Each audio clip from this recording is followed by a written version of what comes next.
जी अब्दुल्ला साहब, ये पाकिस्तान के बड़े मसले, एक तो दहशतगर्दी का मसला है, इंस्टेबिलिटी का मसला है, इकोनॉमिक मसला है, पॉलिटिकल इंस्टेबिलिटी का मसला है। आपको क्या लगता है कि अगले 50 सालों में ये मसले हल हो जाएंगे?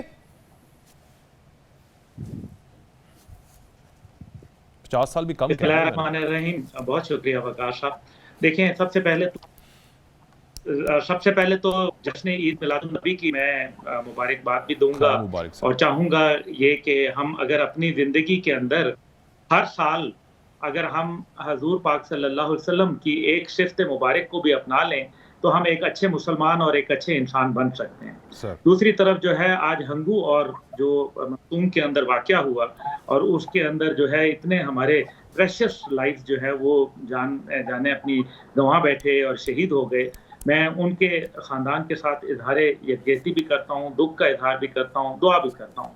लेकिन आज ये भी कहूँगा कि आज पाकिस्तानी कौम ने ये दुःख भी देखा, लेकिन रोज़ाना जो हमारे शोहदा पुलिस के, हमारे अफवाज के, हमारी रेंजर्स के, हमारे एफसी के जो लोग शहीद होते हैं, सर उनको भी याद करना ज़रूरी है। जी अब जो है मसाइल का हल, पाकिस्तान के जो मसाइल हैं आप देख लें, दहशतगर्दी के अगर वाक़यात हैं, तो ये जो जिसका अभी अखुंज़ादा चरान साहब ज़िक्र कर रहे थे कि जो हमारा एक 20 नुकाती एक एजेंडा तय हुआ था, वो किस हुकूमत में हुआ था, जिसको नेशनल एक्शन प्लान कहा जाता है। जी उसमें से जो अफ़वाज पाकिस्तान के ज़ुमरे के अंदर आते थे, वो तमाम नुकात जो थे वो मिनो-अन तस्लीम भी किए गए और उनके ऊपर अमल दरामद भी हुआ। अच्छा और अगर नहीं हुआ तो उस ज़माने में भी हुआ, फिर इमरान खान साहब का दौर आया, उसमें भी उस पे काम नहीं हुआ और फिर पीडीएम की हुकूमत आई, उस पे भी काम नहीं हुआ।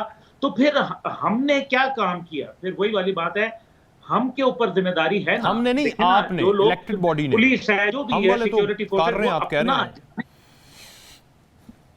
जी। नहीं, मैं यही कह रहा हूँ ना, इलेक्टेड बॉडी ने क्यों नहीं परफॉर्म किया? जी अब जो क्यों नहीं आपकी किया? बात थी कि सवाल 50 साल के अंदर जो मसले हल हैं वो नहीं, क्योंकि आप पिछले 20 साल का जो पॉलिटिकल सिस्टम है उसको देख लें, तो हर आने वाला जो दिन है वो पिछले वाले से बुरा है बुरा और है। हर आने वाली हुकूमत जो है वो पिछली हुकूमत को तो क्या तेरी करें याद है सर? तेरे जाने कोई के बाद एलियन कहती लेके है, और वजीर उस आजम वक्त बना दें, जब क्या वो करें? हुकूमत कर हैं जी सर, क्या करें हम? किसको लीडर बनाएं? एक लीडर बनता है, उसको पकड़ के इख्तिदार से। जी जी बोलिए, फरमाइए, आप फरमाइए। नहीं, आप ठीक फरमा रहे हैं। देखिए, मसला ये है कि जब आप अवाम के मैंडेट से आते हैं तो आपको अवाम की जो ख्वाहिशात हैं, जो कि उनकी रोटी का मसला है, उनके रोजगार का मसला है, अमन का मसला है, सलामती का मसला है, अच्छा उनकी रोशनी का मसला है, गैस का है, क्या बात। फ्यूल का है, उनकी तालीम का है, सही। सेहत का है, वो कहाँ चले जाते हैं? ये एक बहुत बड़ा अलमिया है। और जो मौजूदा सिस्टम है, जिसमें अभी आपने कहा कि मियां नवाज शरीफ साहब की इस्तकबाल के लिए, हकीकत यह है वकास वलाना भाई, कि मुझे ये बताएं कि एक आदमी रहीम यार खान से, गरीब आदमी जो कि वर्कर है, क्योंकि आने वाला वर्कर ही होता है, वो वर्कर अपने खर्च से कैसे आएगा? अपनी जेब से नहीं आएगा, ठीक ठीक। वो आएगा वहां के एमएनए एमपीए का। और ये वही 54 अरब रुपए होंगे जो जाते हुए 22 दिन पहले हुकूमत जो है वो दे गई तमाम उन लोगों को जिनको कहा कि जनाब डेवलपमेंट फंड का नाम दे ओके दिया गया। ओके। अब ये 54 अरब रुपए आपको नजर आए क्या बात। मत। हाँ, ये ठीक, बात है। चलें। अब आप अब जरा भुट्टर देखिए साहब ना, की तरफ आप कहते हैं यहाँ जो पॉलिसी है, बोलिए यहाँ जो बोलिए। मादर आखिरी बात, यहाँ जो पॉलिसी है वो है you scratch my back, I scratch yours. मुझे आप कुछ दें, उसके बदले में कुछ लें।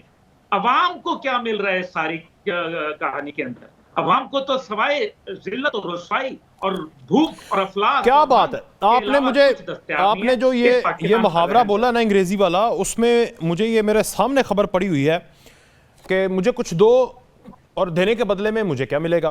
तो जनरल बाजवा की तोसी की हिमायत में पंजाब और वफाकी हुकूमत की हमें पेशकश हुई थी। ख्वाजा आसिफ साबिक वजीर दिफा। सही उतरता है ना अपने आपके मुहावरे के ऊपर?